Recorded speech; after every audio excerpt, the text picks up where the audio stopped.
Bienvenidos a un nuevo capítulo conversando con Gianfranco de Líderes con Propósito. Hoy tenemos un gran invitado, que aquí tengo su libro Ikigai, Francesc Miralles. Muy bienvenido, Francesc. Un placer estar contigo aquí, Gianfranco, y sobre todo para un programa con tanto propósito como este. Sí, pues qué mejor que tenerte aquí, dado el título Líderes con Propósito, así que hoy día vamos a conversar harto del propósito y el Ikigai. Contarle un poco, bueno, Francesc, un gran autor catalán, premiado con en muchos libros.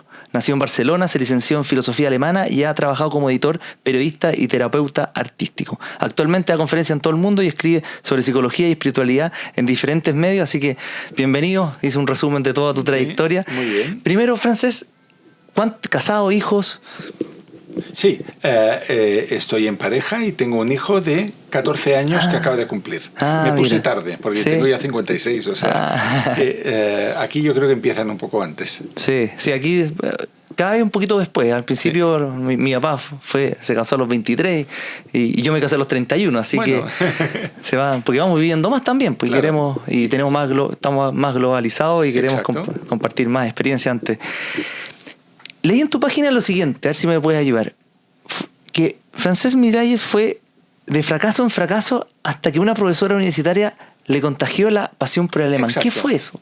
Pues en la vida necesitas a veces la intervención de un ángel de la guarda o de un guía o de un maestro o de un mentor que te hace ver algo que tú tienes pero que no lo sabes. Entonces yo siempre había sido un mal estudiante, en el sentido que era muy despistado, tenía la cabeza siempre en las nubes, no creía en mis propias capacidades, pero aún así, pues como las lenguas más o menos se me daban bien, fui pasando el río como pude y al final entré en la Facultad de Filología Anglo-Germánica al principio.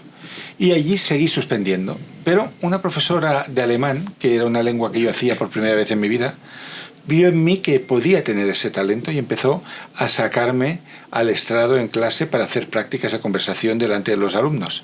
Y eso me dio a mí una responsabilidad y pensé, si me ha de volver a sacar, más vale que me prepare la lección. Entonces se convirtió, de alguna manera yo hasta ese punto había malgastado mucha energía mental en preocuparme, en asustarme, en maltratarme psicológicamente. Y la gran diferencia la hizo que yo puse toda esa energía en una sola cosa, que fue aprender alemán. Entonces estudiaba sin parar vocabulario, me hacía listas, leía libros, veía películas. Entonces se convirtió en una obsesión. Y gracias a esa obsesión de ser un muy mal estudiante, pues acabé sacando matrículas de honor. Ah, increíble, ¿eh? Como una persona te puede... Sí, esa persona lo que me dio fue la confianza. Es lo que se llama efecto Pigmalión, que hay efecto Pigmalión positivo y negativo. Si tú le dices a tu hijo, eres un desastre, no sirves para nada, no serás nada en la vida, inconscientemente esta persona va a responder a la expectativa. Entonces va a hacer más gamberradas, va a estudiar menos, va a ser menos respetuoso. En cambio, si tú le dices a un hijo, un empleado, un amigo, veo en ti un enorme talento para escribir, he leído esta página que me has dado y me has dejado temblando, esta persona, cuando vuelva a ponerse a escribir, va a querer superarse para estar a la altura de lo que tú piensas de él o de ella. Y eso es lo que sucedió con esta profesora, y así funciona el efecto Pigmalión. Los demás responden a las expectativas que tenemos de ellos. Claro, increíble, ¿eh? ¿Y cuántos libros has escrito? No los he contado. Dicen, mira, yo trabajé en mi etapa universitaria de camarero siempre, y decían que el buen bebedor no sabe cuántas copas lleva, ¿no? Y yo no lo sé. Los tendría que contar, ¿por qué? Porque tengo libros con mi nombre, libros en coautoría, libros con seudónimo, libros que hice para otras personas como negro literario. Pues yo calculo unos 100. Ya, increíble, ¿eh? Bueno, cuando uno dedica el tiempo a esto, ¿no? Es como si yo te dijera de aquí 5 años, Gianfranco, llevas 200 podcasts. Son muchos y miras, bueno, uno detrás de otro, ¿no? Sí. Sí. ¿Y ahí, cómo te fue el primer libro? El primer libro fue mal, fue difícil todo. Sí que es verdad que yo empecé en la literatura infantil y juvenil, y eso es más agradecido porque los libros llegan a las escuelas, entonces hay una serie de escuelas que lo tienen como lectura y tú les visitas, pero luego cuando intenté dar el salto a la literatura de adultos, allí me fue muy difícil. ¿Por qué? Porque yo no era conocido, se me consideraba un autor de literatura infantil y juvenil, y el primer libro creo que vendí 115 ejemplares, no vendí más que eso. Y luego escribía otros libros que nadie quería publicar. Podría haber abandonado en ese momento, pero un amigo mío, que era enfermero de noche y que iba siguiendo mis luchas por hacerme con un espacio en ese mundo literario, me decía: Francesc, ten en cuenta que muchas cosas en la vida no salen a la primera. Entonces yo eso me lo tomé como un lema de vida, y entonces pensé, bueno, sigue escribiendo, sigue aprendiendo, ahora tiene 100 lectores, de aquí 3, 4, 5 años ya lo verás, ¿no? Entonces también paralelamente trabajaba de editor, con lo cual me daba cuenta de lo que se publicaba, de lo que había en la feria de Frankfurt, aquí y allá, y poco a poco fui como abriéndome a una realidad más amplia que la que yo quizás tenía en mente al principio. Y ahora el Ikigai, este libro que está traducido en más de 70 idiomas, sí. 70 idiomas. Lo de Ikigai fue una cosa... Mira, cuando lo escribimos con Héctor García, que es mi coautor aquí, que es ingeniero y vive en Japón, pensamos, este va a ser un libro de nicho, que quizás los que son muy fanáticos de Japón van a comprar, que es la misma gente que lee libros sobre el zen, los haikus, esto y lo otro. Y la sorpresa que tuvimos fue que ya desde el primer día que salió fue número 1 en Amazon, y luego el libro empezó a tener como muchísimo feedback en todas partes. Nos escribían constantemente personas que los habían leído, que había sido importante para ellos. En los primeros meses ya hubieron 20 traducciones, y cuando llegó a Estados Unidos, Oprah Winfrey lo puso como libro de la semana, con lo cual el libro se hizo muy famoso en muy poco tiempo.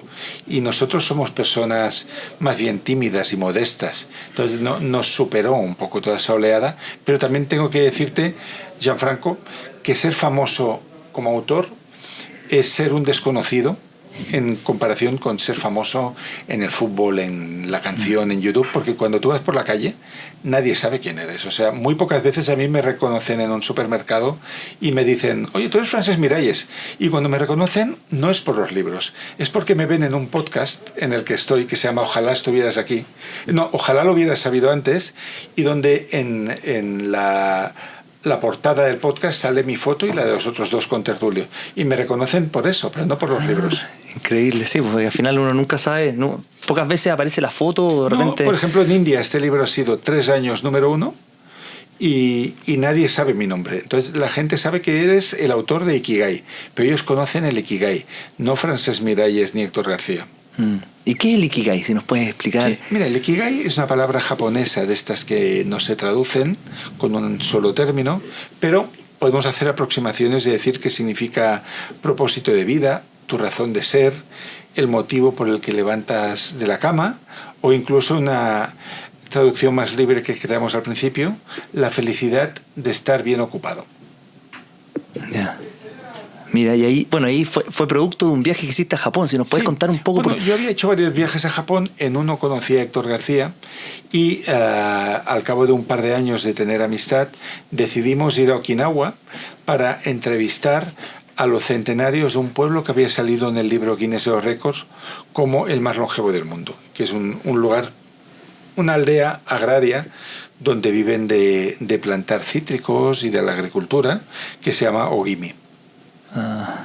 Y ahí nació todo. Empezamos a preguntar pues por sus hábitos, cómo vivían, cómo se relacionaban, qué les daba energía para levantarse por la mañana, cuál era su filosofía de vida, y ahí aprendimos todas las claves que acabarían siendo el libro Ikigai. Después de las transcripciones de estas entrevistas, le añadimos capítulos sobre la logoterapia, que es la terapia del sentido de la vida, de Viktor Frankl, sobre el flow y sobre muchos otros elementos. ¿Qué es el flow? El flow es cuando tú haces algo que te gusta tanto que el tiempo se te pasa volando, ¿no? Que fluyes con la actividad, ¿no? Igual que un motorista apasionado pues es uno solo con la moto y cuando está en una carrera pues no piensa en nada más que en su trayectoria, ¿no? Pues cuando algo te hace fluir, Por ejemplo, hay gente que siente mucho flow estando con su familia. Hay quien tiene flow jugando al tenis. Hay quien siente flow tocando un instrumento. Pues entonces dejas de preocuparte por el futuro, dejas de enfadarte o de ponerte triste por el pasado y eres un puro presente. Entonces, el flow es equivalente a una meditación activa mientras haces algo. Mira, interesante. ¿Y el Ikigai va cambiando en el tiempo? ¿Uno tiene uno para toda la vida? ¿Cómo? Poca gente tiene un mismo Ikigai para toda la vida. Mira, había un intelectual alemán que se llamaba Rudolf Steiner, que él hablaba de septenios. Él decía, cada 7 años cambia de manera fundamental la vida de una persona. De los 0 a los 7 es el niño pequeño. De 7 a los 14 ya vamos hacia la preadolescencia.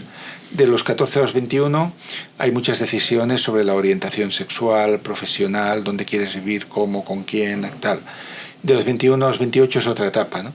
Entonces, esto es un cálculo que él estableció, pero sí que es verdad que cada X años las personas cambiamos. Entonces, igual que tú iniciaste este podcast, igual un mes antes de hacer el primero, quizás no tenías la idea de hacerlo. Y en un momento de tu vida viste la luz y dijiste, tengo que hacer esto, ¿no? Aparece un nuevo Ikigai. Pues cada X años es normal que nos cansemos de lo que hemos estado haciendo o que lo queramos renovar o modificar y decir, voy a empezar esto. Y cuando empiezas aquello, vuelves a sentirte joven y vuelves a sentir que tienes mucha energía. Por lo tanto, la gente que es inquieta, que es creativa, no digo que tú dejes de hacer el podcast de aquí 7 años, igual lo seguirás haciendo, pero quizás lo vas a complementar con otra cosa más. Quizás querrás hacer un programa de televisión o vas a hacer algo que no podemos imaginar porque serán cosas que aún no existen. Y este Ikigai, ¿hay algunas etapas? Tú habías nombrado que hay 2 etapas especiales en las cuales uno tiene que hacer su Ikigai. Bueno, de hecho, incluso puede haber 3. Mira, una es la adolescencia, cuando tienes 16, 17 y estás pensando qué hacer con tu vida, que dices, bueno, ¿qué hago? ¿Estudio Derecho como mis papás? ¿O voy a ser médico?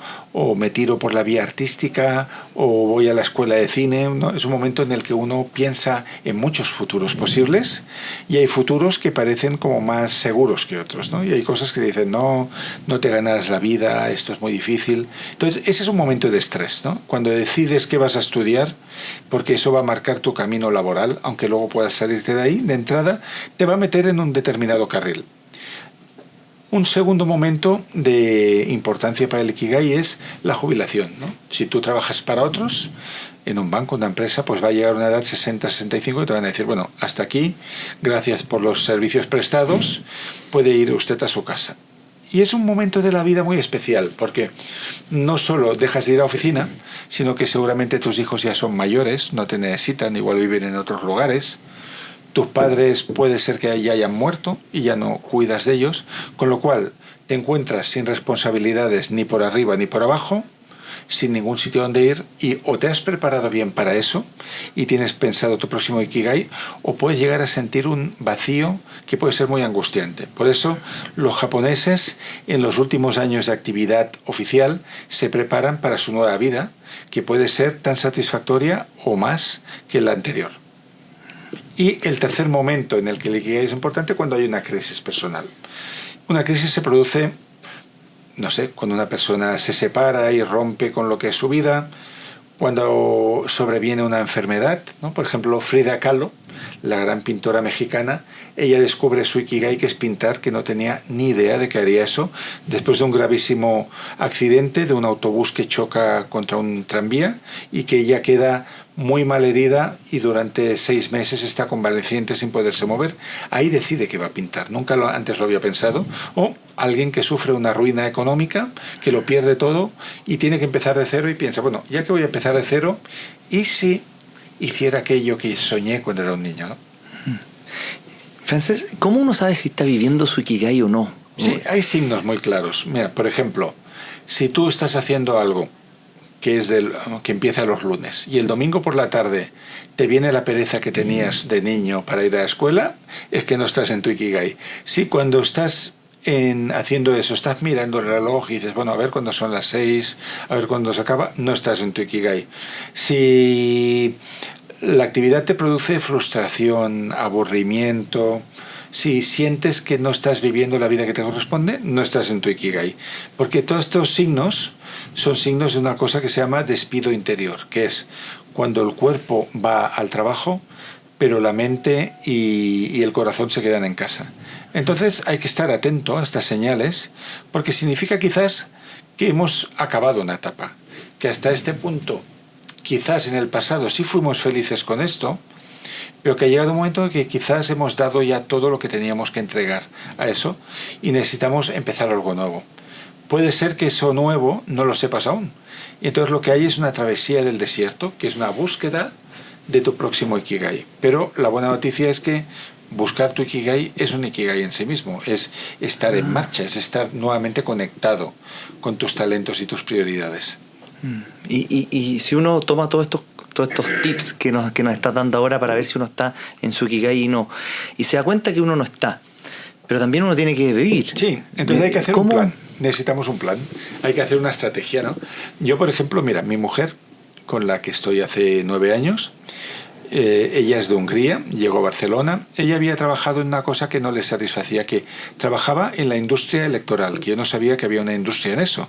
Entonces ella iba a vigilar elecciones en otros países, estaba en temas del voto electrónico y trabajó en varias empresas de esto, pero no le gustaba. Lo que ella quería era ser terapeuta.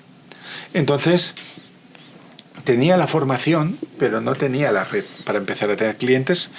Para empezar, porque no hablaba muy bien español, lo estaba aprendiendo, y por otra, porque era nueva en el país y en esos ambientes. Entonces ella tuvo que hacer otras tareas, otros trabajos, mientras se iba formando.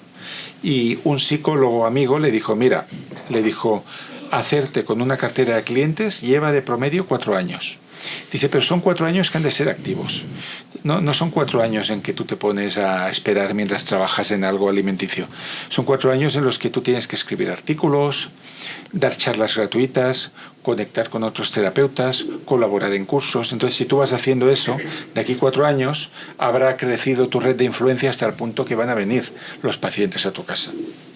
Interesante. Entonces, hay que pensar en la transición y hay que pensar a medio plazo, ¿no? Es como si tú me dijeras, Francesc, que he pensado que aparte del podcast voy a ser actor y voy a salir en series de la televisión. Pues hay un proceso para todo eso, ¿no? Una formación, quizás primero hay que salir de extra no sé dónde, hay que igual foguearse en el teatro. Pues eso, con cualquier gran sueño que tengamos, habrán muchos pasos previos. Importante lo que dice, porque hoy en día vivimos en un mundo muy de la inmediatez, que muy queremos infantil, las cosas. en un mundo muy infantil, en el sentido que a veces las personas ven los que triunfan, ¿no? Y dicen, oh, mira 1 millón de seguidores en YouTube, mira otro, no sé cuántos en Instagram, y que ha facturado $100,000 con un desafío que ha hecho no sé qué. Entonces piensan que esto se hace de hoy para mañana, pero incluso estas personas que consiguen esto vienen de muy atrás y quizás empezaron teniendo 50 seguidores y estudiaron, hicieron muchas cosas. Entonces, si vas en plan instantáneo, puedes conseguir un café con un Nespresso o una cita en Tinder o Bumble o lo que sea, pero cosas realmente importantes necesitan su proceso de maduración y desarrollo, como todo lo que existe en la vida. Sí, pues uno de repente quiere todo y las redes sociales también muestran una realidad que no es la realidad. Engañan a la gente porque tú ves el resultado final, pero tú no ves todo el camino que hay hasta allí, ¿no? Y dices, mira, ¿no? Imagínate, yo empiezo a escribir y veo un autor joven, ¿no? Y dice, 1 millón de ejemplares. Y digo, ha tenido suerte. Pero no estoy considerando todo lo que ha hecho esta persona para llegar hasta allí. Igual ha escrito miles de páginas que ni siquiera fueron publicadas, pero que le sirvieron para aprender. Entonces, al final, como la fábula de la liebre y la tortuga, la vida es una carrera de resistencia. Quien persiste haciendo una misma cosa va a llegar mucho más lejos que el que tiene cierta genialidad y gracia y que puede tener un efecto haciendo algo a pequeña escala, ¿no? Pero realmente los grandes resultados son para la gente muy pesada. Y, Francesc, ¿cuál es tu Ikigai hoy? Mi Ikigai ha ido cambiando. Yo diría que a día de hoy es ayudar a otras personas a encontrar su Ikigai, pero es un Ikigai que no decidí yo. Aquí está la gracia. Y creo que hay algo que no suelen preguntarme en las conferencias, y es, te voy a hablar del método de los guionistas de Pixar, del estudio de animación, ¿no? Si tú entras en Pixar a trabajar, te van a dar una serie de reglas que ellos siguen para contar una historia. La más importante es la que te voy a decir, y ya verás por qué te la cuento. O sea, tomemos Toy Story o tomemos Cars. Una cosa es lo que el protagonista quiere y otra distinta es la que necesita. Por ejemplo, en Toy Story, Woody, cuando aparece el juguete que es el astronauta, Buzz Lightyear, lo que quiere es volver a ser el juguete favorito del niño. Pero en realidad lo que necesita es aprender a ser un amigo. Y por eso la banda sonora de Toy Story es Hay un amigo en ti. En Cars, Rayo McQueen quiere ganar todas las carreras. Pero en realidad lo que nos demuestra la historia es que lo que necesitaba es parar. Entonces, en la vida de todas las personas hay esa tensión, ese arco dramático entre lo que tú quieres y lo que tú necesitas en realidad. Entonces, yo, por ejemplo, cuando empecé a escribir, ni soñaba que iba a escribir un libro como Ikigai porque yo quería ser novelista, porque yo no era lector de ficción. A mí me entusiasmaban las novelas, la ficción, las historias. Entonces yo pensaba, quiero que mis novelas las lean millones de personas. Y sí que es cierto que tuve algunas novelas que fueron afortunadas. Amor en minúscula se tradujo a 27 idiomas, pero muchas de mis novelas no las conoce nadie. La que yo considero mi mejor novela, que se llama La biblioteca de la luna, igual la han leído 1000 personas y casi nunca recibo ningún mail de alguien que la haya leído. En cambio, me voy con mi amigo Héctor a Japón a entrevistar a 4 viejos y se venden millones de ejemplares. Entonces, ¿qué hay aquí? La vida te está diciendo dónde eres más útil. O sea, el mensaje de la vida es, tú quieres hacer novelas, sigue haciéndolas, pero donde realmente eres útil es cuando escribes un libro como Ikigai, porque es lo que la gente necesita en este momento para encontrar su propósito. Entonces, al final, el Ikigai práctico en la vida es una intersección entre lo que tú quieres y lo que la vida quiere de ti. Mira, qué buen análisis. Nos va a dejar pensando en este capítulo. Mira, te escuché decir, no es tuya la frase, pero quería ahondar un poquito en la primera mitad de la vida es para brillar y la segunda mitad es para iluminar a los que vienen detrás. Sí, eso es muy bonito. Eso es de un autor de un libro que se llama From Strength to Strength, que no me acuerdo cómo se llama, pero lo podéis buscar, no ha salido en castellano. Y es un libro sobre el propósito en la segunda mitad de la vida, ¿no? Entonces, si una persona va a vivir de media 45 años, 50 años, hasta los 45 es como si subieras una montaña y vas acumulando cosas. Acumulas logros, méritos, dinero quizás, amigos, amor, experiencias, sabiduría. Entonces llegas arriba de la montaña, a la mitad de la vida, y te sientes orgulloso de aquello, ¿no? Donde has llegado. No quiere decir que te pares ahí, pero en la segunda mitad de la vida, según este autor, lo que corresponde es enseñar lo que has aprendido en la primera mitad, ¿no? Entonces, si yo, por ejemplo, durante la primera mitad de mi vida he escrito 100 libros, que es verdad que los he escrito, en la segunda mitad quizás no hace falta que escriba 100 más, pero sería más valioso que enseñe a los que están viniendo atrás y que quieren escribir su primer libro, pues poderlos acompañar, poderlos inspirar. Entonces, por eso él dice, una mitad para iluminar, para brillar, una segunda mitad para iluminar, y ese es tu legado, ¿no? Lo que dejas en los demás. Y es interesante. Y me decía el psicólogo Joan Garriga que a él le da mucha pena cuando ve a alguien de 70 años tratando de competir con los jóvenes, ¿no? Tratando de ser importante, de ser reconocido, cuando lo que te corresponde es acompañarlos y darles el primer lugar, en realidad. Sí, increíble. Y sobre todo hoy en día que estamos viviendo más años, claro, que ya no entonces podemos ser grandes maestros. Sí, y necesitamos de manera colaborativa, que eso de repente la gente no lo entiende. Sí. El compartir, el saber colaborar con el resto para poder crecer todo de la misma manera. Y aquí hay una cosa que yo he entrevistado a mucha gente en mi vida para revistas, ¿no? Yo trabajo para revista Cuerpo Mente, antes de Integral, y entonces hice muchas entrevistas. Y me di cuenta que cuanto más importante es la persona, mejor trata al periodista. Cuando es alguien, no sé, que se ha hecho famosillo, hace unos meses, no sé, porque ha lanzado una startup o no sé, o tiene un canal de YouTube que lo han conocido porque da consejos de bitcoins, esta gente te trata con cierta arrogancia muchas veces y con muchas condiciones, ¿no? La gente realmente grande que ha dado mucho a la vida, ¿no? Por ejemplo, Boris Cyrulnik, que es el creador un poco del concepto de la resiliencia. Son muy amables incluso con los que empiezan. ¿Por qué? Porque son conscientes de esa responsabilidad de ser para los demás y porque piensan que nadie va a ser pequeño para siempre, ¿no? Entonces tú puedes recibir a alguien, imagínate yo, ¿no? Francesc Miralles, llevo 25 años con estos libros y viene alguien que ha salido de la Facultad de Periodismo y me pide una entrevista. Yo se la suelo dar y no pienso, mira, que va a hacer una entrevista para la revista de su facultad. No, yo pienso, para esta persona es muy importante, igual que lo fue para mí cuando empezaba, y además, igual de aquí 10 años, es mi jefe. Y me invita a un programa de televisión que lo conduce él o ella, por lo tanto, no hay nadie que sea pequeño, sino que todos nos necesitamos a todos.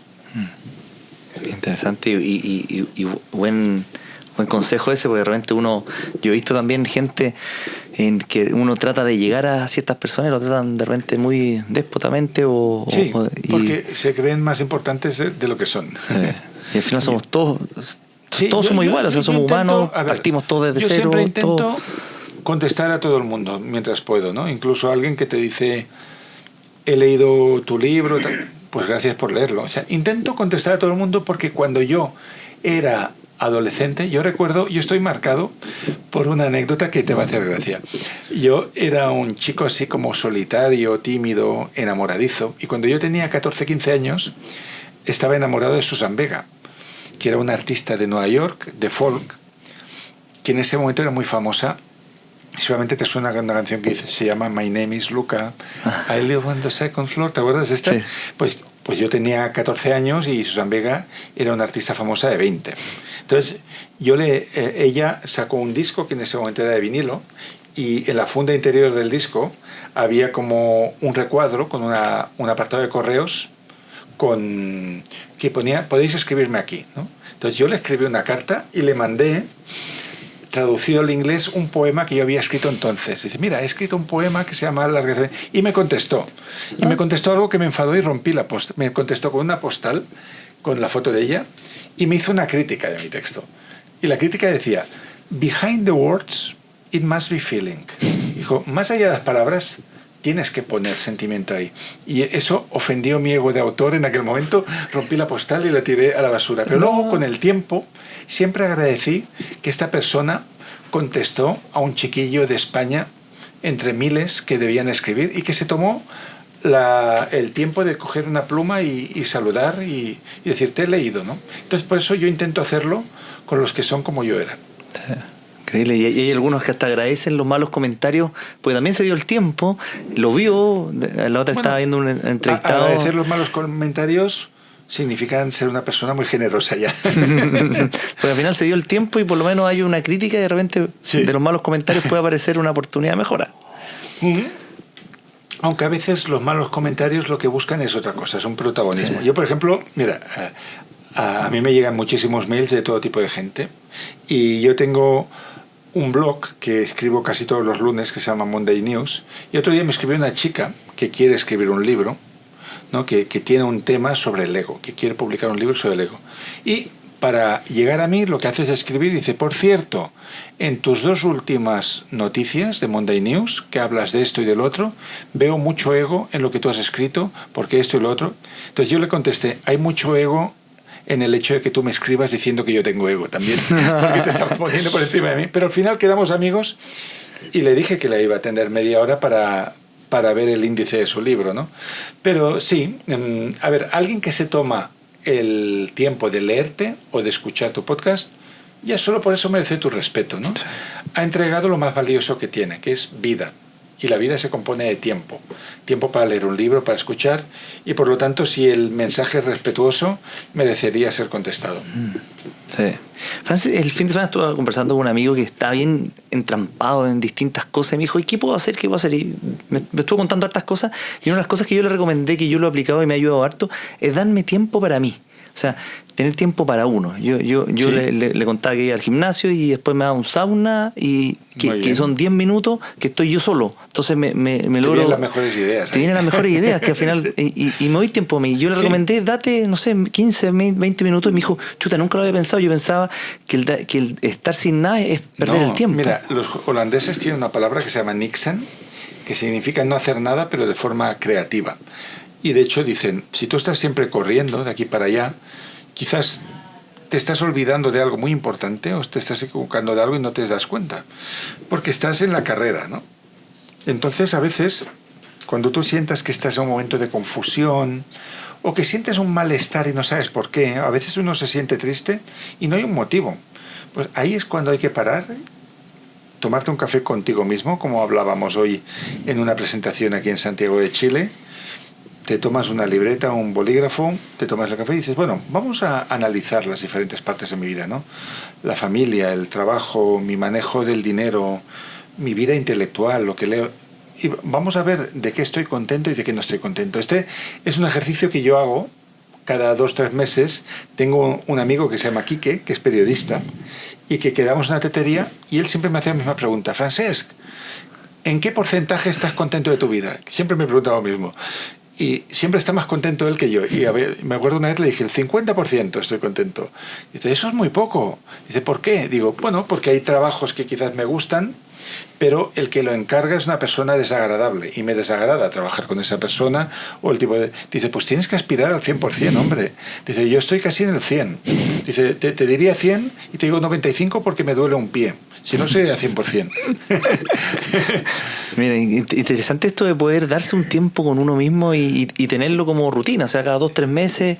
Bueno, sí, o debería ser más a menudo. Yo te diría que lo equilibrado sería cada día tener al menos media hora para uno, ni que sea en el gimnasio, en la sauna, o ir paseando al trabajo, y en ese momento del paseo, en lugar de enchufarte algo, pues vas mirando las nubes, piensas, ordenas tu día, y luego una vez por semana, no sé, pues quizás tomarte una mañana, según cuál sea la prioridad para ti, dedicada a la lectura, dedicada a la escritura, a hacer planes para la semana siguiente.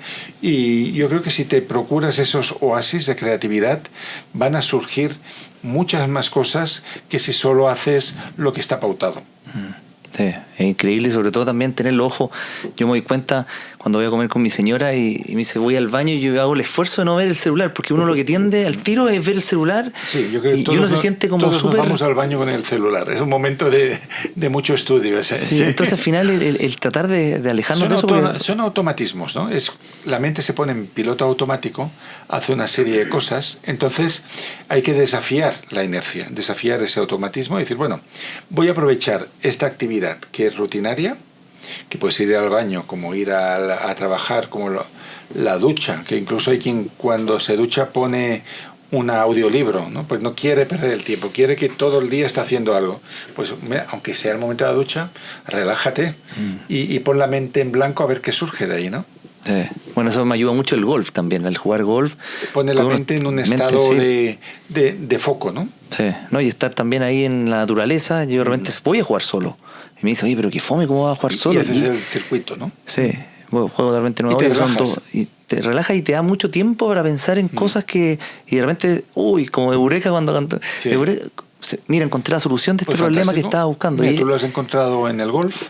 Otra persona igual lo puede encontrar en un deporte, o incluso hay personas que cuando tocan el piano, pues como para tocar el piano necesitas usar las dos manos y la izquierda hace una cosa y la derecha es otra, es imposible pensar en nada más, con lo cual es una especie de mindfulness que te vacía de todo lo otro. Entonces cada cual ha de encontrar cuál es su pequeño oasis en el cual nos descargamos de tensiones y ponemos un lienzo en blanco para que puedan aparecer cosas nuevas.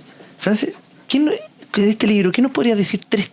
A mí el que más me gustó, te voy a decir primero el que más me gustó a mí, que me hace mucho sentido, que es más importante el hacer ejercicio constante que ser un deportista y después dejar. Es como... Sí, mira, esto lo decían ya los filósofos griegos, que tú eres el producto de lo que haces repetidamente. O sea, cuando tú empiezas a hacer algo nuevo, por ejemplo, has hablado de ejercicio. Gente que nunca hace ejercicio.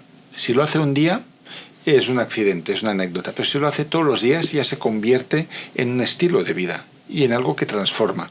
Y lo mismo con cualquier cosa intelectual. Antes hablábamos de ser mal estudiante, buen estudiante. Yo nunca había estudiado y cuando el primer día que me puse a estudiar, a aprender vocabulario alemán, pues fue una cosa sorprendente para mí. Pero cuando ya lo llevaba muchos días haciendo, fue como una manera de vivir y de pensar y eso me transformó. Por lo tanto, aquello que hacemos repetidamente nos convierte en lo que podemos ser. Eso sería uno. Entonces, luego otro concepto de Ikigai que yo creo que es importante es darle el lugar que merece a tu propósito vital. Y eso lo explicaba muy bien Stephen Covey, el autor de Los 7 hábitos de la gente altamente eficiente. Él decía, en la vida hay 2 tipos de cosas, urgentes e importantes. Lo urgente es importante para otra persona, pero no para ti. Lo importante es importante para ti y lo que suele suceder es que uno está siempre en lo urgente y lo importante lo procrastina, ¿no? Imagínate que tú eres alguien que tiene un trabajo con muchos clientes y con mucho estrés y con mucha demanda, pero que tienes como un deseo profundo, no sé, ¿no? de ahondar en el arte, de perfeccionarte en la pintura al óleo. Entonces, siempre lo urgente pasa por delante porque el otro no tiene un deadline. En cambio, sí que este lo quiere para ayer, este no sé qué. Entonces, según Stephen Covey, una persona equilibrada es la que consigue poner en la agenda lo urgente y lo importante, que puede combinar lo que los demás piden de ti con lo que tú deseas profundamente hacer, aunque no haya prisa para hacerlo, pero que lo incluyes en tu día a día. Entonces, para el Ikigai es muy importante no solo descubrir cuál es tu propósito, sino saber qué lugar le das. Si tú descubres que tu misión en la vida es grabar un podcast, pues habrá que empezar a contactar con invitados, a preparar la careta, etcétera, y dedicarle un tiempo cada día a esa nueva pasión. Eso sería una segunda. Y quizás una tercera, yo te diría, juntarse con personas apasionadas, ¿no? Porque hay gente que es como muy nihilista y que lo que van a hacer es, dices, quiero hacer tal cosa, y te dirán, buah, eso no va a salir. Quiero escribir un libro, tú no sirves para eso. Quiero hacer tal cosa, no, vas a perder el tiempo, ¿no? Entonces, si nos juntamos con personas que tienen un Ikigai y que lo desarrollan y lo nutren y lo potencian, va a ser una influencia muy positiva para nosotros llevar adelante el nuestro. Igual que tú me dijiste que has tenido 2 mentores, pues encontrar gente que vive su pasión va a ser una influencia muy beneficiosa. Sí, es increíble, porque de repente cambia también la temática de las conversaciones. Al final, cuando uno se junta a comer o en un asado fin de semana, también son conversaciones mucho más nutritivas. Sí. Y por eso hay un amigo mío, empresario, que cuando empezaba la empresa de cero, me decía siempre un lema, que es, los pobres deberían invitar a los ricos a comer, me decía. Y yo le decía, ¿pero qué dices, tío? Y decía, sí, dice, porque si tú invitas a comer a alguien que ha conseguido todo lo que tú no has conseguido, los consejos que te va a dar, la experiencia de vida que te va a contar, vale mucho más que la comida que tú le estás pagando, ¿no? Por lo tanto, vayamos con gente mejor que nosotros, ¿no? Que han conseguido más, que han sido más valientes, que han sido más constantes, porque quizás algo se nos va a pegar de ellos. Sí. Porque como dicen por ahí, si uno no es el más inteligente de la sala, es que está en la sala equivocada. Uno tiene que estar siempre apuntando a estar con gente para ir.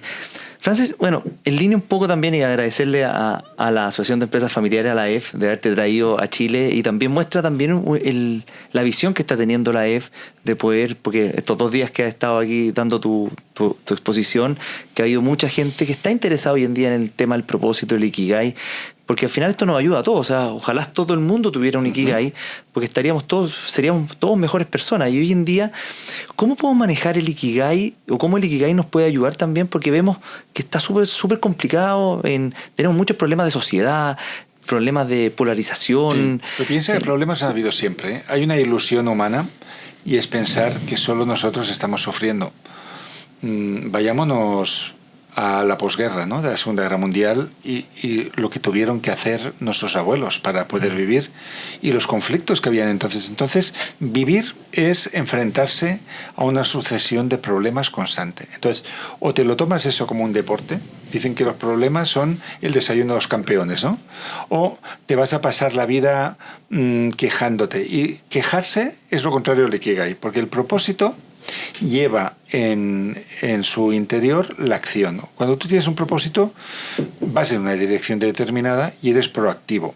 Mientras que si tú te estás quejando, estás mirando la parte negativa de la realidad, estás inmóvil. Lo que estás viendo es lo que no funciona, pero no estás haciendo nada por hacer lo que funciona.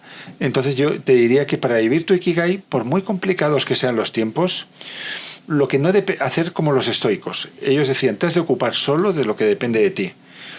Está en mi mano los peligros de la inteligencia artificial, o si gana Trump o gana... No está en mi mano. Por lo tanto, vamos a ocuparnos de lo que depende de nosotros.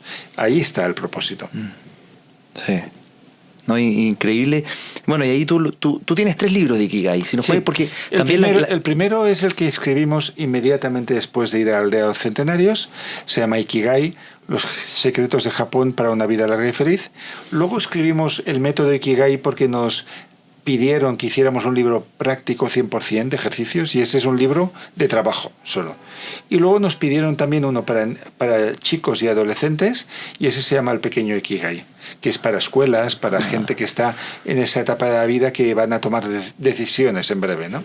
Ya. Francis, muchas gracias por este tiempo, por darnos también este libro que ha sido tremendo para mí personalmente, y yo creo para mucha gente, y todos los que no los han leído aquí se los dejo. Ikigai, un tremendo libro, así que muchas gracias, Francis, por estar acá. Un buen regreso a Barcelona, y muchas gracias a todos los que nos escuchan y nos ven. Recuerden suscribirse en Spotify y en YouTube para estar al tanto de nuevos capítulos, y un abrazo grande y hasta la próxima. Muchas gracias, Gianfranco. Gracias.